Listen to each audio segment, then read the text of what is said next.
Plus, let the water flow, restoring London's historic fountains to tackle plastic pollution. Now, there used to be around 1,000 of these in London, drinking water fountains, free for public use.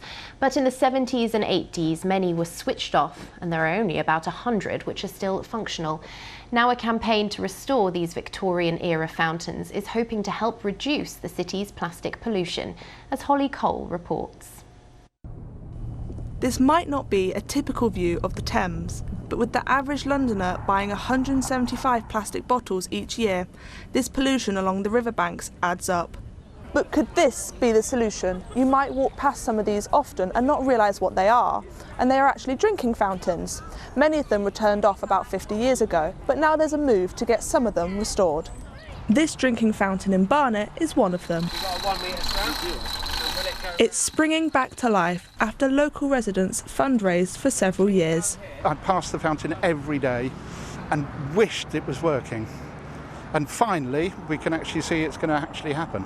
It's costing £30,000, half of which was donated by Heritage of London Trust. They are really beautiful architecturally. They have individual histories of inspiring people who wanted to support the local community.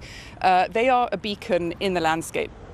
Over 100 new drinking fountains were recently installed by the Mayor of London and Thames Water across the capital. City Hall says it is more cost-effective than restoring the historic fountains, many of which are dotted around London.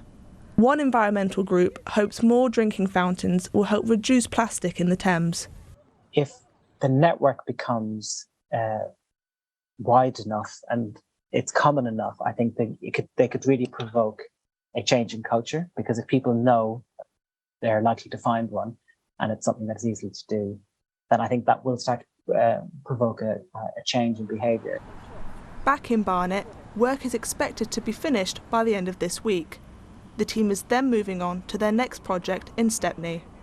Holly Cole, BBC London.